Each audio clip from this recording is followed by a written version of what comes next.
main event, at least on paper. The words will give way to the actions here tomorrow night as we show you the fight day schedule. Prelim coverage begins 6 p.m. Eastern, 3 p.m. Pacific on both ESPN and E+. Then UFC Fight Night Poirier versus Hooker follows at 8 p.m. Eastern time. And then after the main event, immediately following that headliner, we'll be live on ESPN Plus with the UFC Fight Night post-show.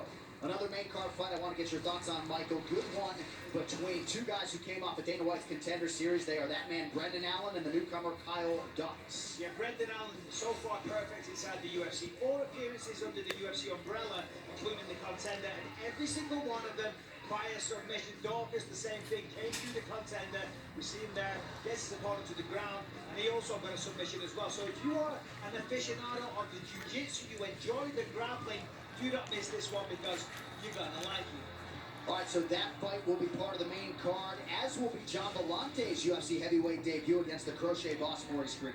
Volante moving up to heavyweight says, I've done it before, I can do it again. But we're talking about a very tall, long, giant man in green here. He throws long, straight punches. He's got T-kicks, side kicks. Volante has shown that he has power in both hands. He likes to sit in the pocket and trade. So this has all the things it takes to be a fun fight. You got two powerful hitters, both that want to strike, both that want to get in the center of the octagon and knock each other out. And I think we're going to see a back and forth, rock'em sock'em robots style fight here.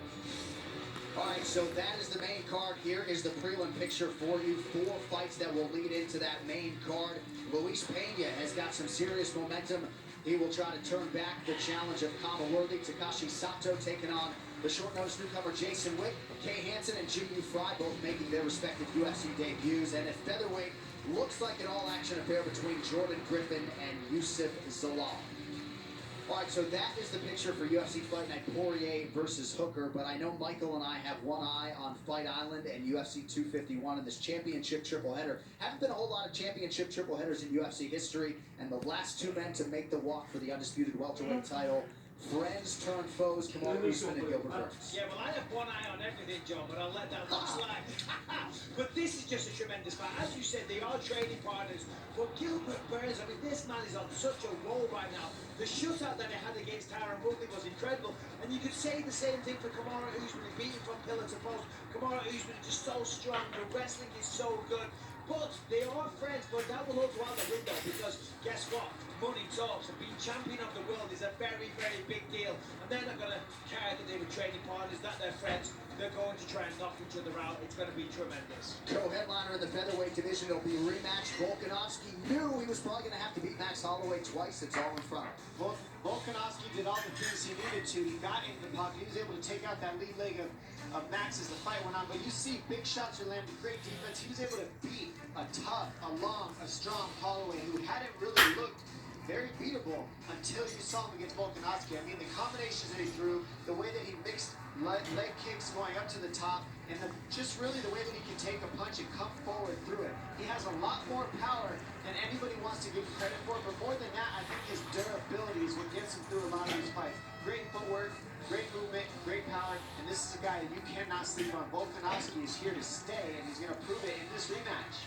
And Michael, that is not all. The vacant bantamweight title will not be vacant come July 11th. First championship opportunity for Piotr Yan against the King of Rio, Jose Aldo. Yeah, that's right. Jose Aldo trying to become a 2-weight division champion, of course. The long-time featherweight champion, now fighting at 135.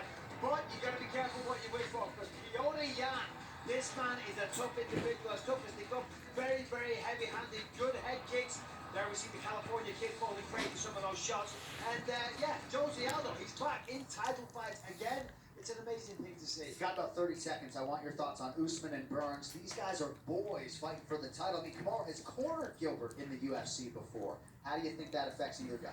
I think it affects them a lot because they both know each other's skills when they get tired. When they're not tired, they know each other's moves. But on top of that, I mean, look at how they come together to say, you know what, I know we were friends. I know we're boys. We're going to set that aside, and we're going to take each other out. I mean, how many fighters have you seen say, oh, he's my friend, I'm not going to fight him? I've seen that for a lot of years.